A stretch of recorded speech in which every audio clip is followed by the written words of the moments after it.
Welcome back. ಇವತ್ತು day 2 video ಓಕ್ಲಿ ಹಬ್ಬದೇ continue ಮಾಡ್ತಿದ್ದೀನಿ ವಿಡಿಯೋನ. ನಿನ್ನೆ ನಡೆದಿದ್ದು ಓಕ್ಲಿದು ಮತ್ತು ಫಸ್ಟ್ ಉತ್ಸವಕ್ಕೆ ದೇವ್ರು ಬಂತು. ಇದು 2ನೇ ಉತ್ಸವ, ಚಂದ್ರಮಂಟಪ ಉತ್ಸವ ಅಂತ. ಇಲ್ಲಿ ಇವತ್ತು ವಡೆ ಫೇಮಸ್ಸು ನೈಟು. ಮತ್ತು ಬೇರೆ ಊರುಗಳಿಂದ ಬರ್ತಾರಲ್ಲ ನೆಂಟರು, ಕೆಲವರು ಊರಿಗೆ ಹೋಗ್ತಾರೆ, ಇಲ್ಲ ಕೆಲವರು ಊಟ ಮಾಡ್ಕೊಂಡು ಅಕ್ಕಪಕ್ಕದೂರವ್ರು ಆದರೆ ಹೋಗ್ಬಿಟ್ಟು ನೆಕ್ಸ್ಟ್ ಡೇ ತೇರಿಗೆ ಬರ್ತಾರೆ. ಸೊ ನಮ್ಮ ಅಕ್ಕ ಮತ್ತು ಶ್ರುತಿ ಮತ್ತಿಗೆ ವಡೆ ಮಾಡ್ತಾ ಇದ್ದಾರೆ. ಕೆಲವು ಮಕ್ಕಳಿಗೆ ಖಾರ ಇಲ್ದೇ ಇರೋದು ಮತ್ತು ನಮ್ಗೆ ಖಾರ ಇರೋದು ಎಲ್ಲ ಮಾಡಿ ಎತ್ತಿಡ್ತಾ ಇದ್ದಾರೆ. ಮತ್ತು ಇವಾಗಲೂ ಅಷ್ಟೇ ನೆಂಟರುಗಳೆಲ್ಲ ಬರ್ತಾರೆ ಅಂತ ಹೇಳಿದ್ವಲ್ಲ, ಮುಖತ್ವಳ್ಳಿಯಿಂದ ನಮ್ಮ ಅತ್ತೆ ಮಾವ ಮಕ್ಕಳೆಲ್ಲರೂ ಆಟ ಆಡ್ತಾ ಇದ್ದಾರೆ. ಇಲ್ಲಿ ಅವರು ಹೊರಗಡೆ ಹೋಗಿ ಏನಾದರೂ ಇದು ಮಾಡ್ತಾರೆ ಅಂತ ಹೇಳಿ ನಾವು ಇಲ್ಲೇ ಹಿಂದೆನೇ ಕೊಟ್ಟಿಗೆ ಹತ್ರನೇ ಆಟ ಆಡಿ ಅಂತ ಹೇಳಿದ್ದು. ಅವರು ಕೋಲ್ಗಳೆಲ್ಲ ಇತ್ತಲ್ಲ, ಅದನ್ನು ಮನೆ ಥರ ಮಾಡಿ ಏನೇನೋ ಕ್ರಿಯೇಟಿವ್ ಆಗಿ ಆಟ ಆಡ್ಕೊತಾ ಇರ್ತಾರೆ. ಏನಾದರೂ ಮಾಡ್ಕೊಳ್ಳಿ, ಸುಮ್ಮನೆ ನಮಗೆ ರಿಸ್ಕ್ ಕೊಡ್ದೇ ಸುಮ್ಮನೆ ಅವ್ರ ಪಾಡ್ಗೆ ಅವ್ರು ಆಟ ಆಡ್ಕೊಂಡ್ಬಿಟ್ರೆ ಬೇಕಲ್ಲ ಅಂತ ಹೇಳಿ. ಇವಾಗಲೂ ಬೆಳಗ್ಗೆಯಿಂದನೂ ಅಷ್ಟೇ ತುಂಬ ಬಿಸಿಲಿತ್ತು ಅಂತ ಹೇಳಿ ಇಲ್ಲೇ ಆಟ ಆಡೋಕೆ ಬಿಟ್ಟಿದ್ದು. ಊರುಗಳು ಇಲ್ಲೇ ಆಟ ಆಡ್ಕೊತಿದ್ರು. ಇವಾಗ ನೈಟು ಅಷ್ಟೇ ಅದು ಇದು ಮಾತಾಡ್ತಿದ್ರು ಅಂತೇಳಿ ಅಲ್ಲಿ ಆಟ ಆಡ್ಕೊಳ್ಳೋಗಿ ಅಂತಂದ್ರು. ಆಟ ಆಡ್ಕೊಳ್ತಿದ್ರು. ಅತ್ತೆ ಮಾವನ ಜೊತೆ ಮಾತಾಡ್ತಾ ಕೂತಿದ್ದು. ಲಾಸ್ಟ್ ವಿಡಿಯೋನ ನೋಡಿದ್ರಂತೆ, ಅಜ್ಜಿ ಮನೆ ವಿಡಿಯೋ ಅಂತ ಚೆನ್ನಾಗಿತ್ತು. ಕೊತ್ವಳ್ಳಿಲೆಲ್ಲ ಹೇಳ್ತಿದ್ರು ನೀವು ಯೂಟ್ಯೂಬಲ್ಲಿ ಬಂದ್ರಿ ಅಂತ. ನಮ್ಮ ಬಾಲಾಜಿ ಈಗ ರೀಸೆಂಟಾಗಿ ತುಂಬ ಚೆನ್ನಾಗಿ ಇದು ಕಲ್ತ್ಬಿಟ್ಟಿದ್ದಾನೆ ಬೈಕ್ನ. ಅವನು ಓಡಿಸೋದು ಏನು ಯಾವ ಬೈಕ್ ಸಿಕ್ಕಿದ್ರು ಓಡಿಸೋದೆ. ಮತ್ತು ಪಕ್ಕದ ಮನೆ ರಾಣ ಆಂಟಿ ಮನೆಗೆ ಹೋಗಿದ್ದು. ಈಗ ನಾವು ತವ್ರ ಮನೆಗೆ ಹೋಗಿರ್ತೀವಲ್ವ, ಹಾಗಾಗಿ ನಮ್ಮನ್ನು ನೆಂಟರು ಅಂತ ಎಲ್ಲರೂ ಕರೀತಾರೆ. ರಾಣ ಆಂಟಿ ಕರೆದಿತ್ತು ಮತ್ತು ಅವ್ರ ಮಗುನೂ ಬಂದಿತ್ತು, ತುಂಬ ಕ್ಯೂಟಾಗಿತ್ತು. ಅದನ್ನು ನೋಡ್ಕೊಂಬಂದಂಗೆ ಆಗುತ್ತೆ ಅಂತ ಹೇಳಿ ನಾವು ಒಟ್ಟು ಅವ್ರ ಮನೆ ವಡೆ ಮಾಡಿದ್ರು. ವಡೆ ಮತ್ತು ಬೋಂಡ ಎಲ್ಲ ಅದನ್ನು ಕೊಟ್ಟರು, ತಿಂತಾ ಕೂತ್ಕೊಂಡು. ಪಾಪು ನೋಡೋದಕ್ಕೆ ಹೋಗೋಣ ಅಂತಂದರೆ ಪಾಪು ಅದೇ ಮಲಗಿತ್ತು ಅಂತ ಹೇಳಿ ವೆಯ್ಟ್ ಮಾಡ್ತಾ ಇದ್ದು. ಗುಂಡಮ್ಮ ಊಟ ಆಯ್ತಪ್ಪಜಿ? ಆಯ್ತಾ? ಹೋಗಿ ಕೂತ್ಕೊಳಕ್ ದೊಡ್ಡ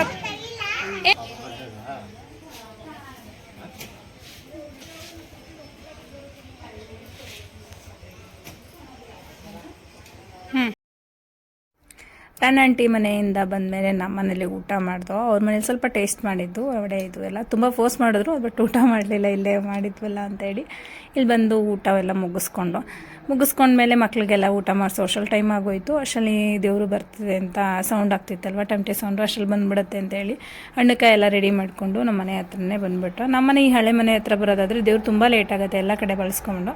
ಈಗ ನಮ್ಮ ಮನೆ ಇದೆಯಲ್ಲ, ಹಳೆ ಮನೆ ಇತ್ತಲ್ಲ ಕುರ್ಜು ಮುಂದೆ, ಆ ಮನೆ ಹತ್ರಕ್ಕಾದರೆ ಬೇಗ ಬರುತ್ತೆ ಅಂತೇಳಿ ಅಲ್ಲಿ ಹೋಗೋಂಗೆ ನಿಂತ್ಕೊಂಡು.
ಓಕ್ಲಿ ಹಬ್ಬದಲ್ಲಿ ಫಸ್ಟು ಉತ್ಸವ ಮಾಡಿದ್ರಲ್ವ, ಅವಾಗ ಎಲ್ಲ ಒತ್ಕೊಂಡು ಬಂದಿದ್ರು. ಇವಾಗೆಲ್ಲ ಒತ್ಕೊಂಬರಲ್ಲ, ಎಲ್ಲ ಟ್ಯಾಕ್ಟ್ರಿನಲ್ಲೇ ಇಟ್ಕೊಂಡ್ಬಿಡ್ತಾರೆ, ಇಲ್ಲ ಟಿಲ್ಲರಲ್ಲಿ ಇಟ್ಕೊಂಡ್ಬರ್ತಾರೆ. ಜಾಸ್ತಿ ಟಿಲ್ಲರಲ್ಲೇ ಇಟ್ಕೊಂಡು ಬರೋದು, ಯಾಕಂದರೆ ಹೈಟ್ ಆಗಿಬಿಡುತ್ತೆ ಟ್ಯಾಕ್ಟ್ರಿ ಅಂತ ಹೇಳಿ. ಟಿಲ್ಲರ್ ಆದರೆ ಒಂದು ಹೈಟ್ ಕಡಿಮೆ ಇರುತ್ತೆ ಮತ್ತು ನಮ್ಗಳಿಗೂ ಕಾಣಿಸುತ್ತೆ. ತುಂಬ ನಿಯರಲ್ಲಿರ್ತೀವಿ ಅಂತ ಹೇಳಿ ಚೆನ್ನಾಗಿರುತ್ತೆ. ಮತ್ತು ಇದರಲ್ಲಿ ಅಷ್ಟೇ ಇದು 2ನೇ ದಿನದಲ್ಲೇ ಚಂದ್ರಮಂಟಪ ಉತ್ಸವ ಅಂತ ಮಾಡೋದು. ಇದು ಚಂದ್ರಮಂಟಪ ಅಂತ ಇದು ರೆಡಿನೇ ಮಾಡ್ಕೊಂಡ್ಬಿಟ್ಟಿದ್ದಾರೆ, ಇಟ್ಕೊಂಡಿದ್ದಾರೆ. ಪ್ರತಿ ವರ್ಷ ಇದನ್ನು ಬಿಚ್ಚಿ ಇಟ್ಟಿರೋದನ್ನು ಅದನ್ನು ಸೆಟ್ ಮಾಡಿಕೊಂಡು ಅದನ್ನು ಉತ್ಸವ ಮಾಡ್ತಾರೆ. ಇದು ಡೇ 2ನಲ್ಲಿ ನೈಟ್ ಟೈಮು ಮಾಡೋ ಅಂಥದ್ದು. ಇವತ್ತು ಉತ್ಸವನೇ ಫೇಮಸ್ಸು. ಸೊ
ಇಲ್ಲಿಗೆ 2ನೇ ದಿನದ ಓಕ್ಲಿದು ಏನೇನು ಕಾರ್ಯಕ್ರಮ ಐತೆಲ್ಲ ಮುಗೀತು. ಇನ್ನು ನೆಕ್ಸ್ಟ್ ಡೇ ಇದೆ ಅಷ್ಟೇ. Thank you for watching. ದಯವಿಟ್ಟು ಸಬ್ಸ್ಕ್ರೈಬ್ ಮಾಡಿ. ಹಾಗೆ ವೀಡಿಯೋಸ್ ಕ್ವಾಲಿಟಿ ಹೇಗಿರುತ್ತೆ ಅಂತ ದಯವಿಟ್ಟು ತಿಳಿಸಿ, ಹೇಗೆ ಬೇಕು ಅಂತ ಕಮೆಂಟ್ ಬಾಕ್ಸಲ್ಲಿ ಕಮೆಂಟಲ್ಲಿ ತಿಳಿಸಿ. ಓಕೆ, ಬಾಯ್, ಟೇಕ್ ಕೇರ್.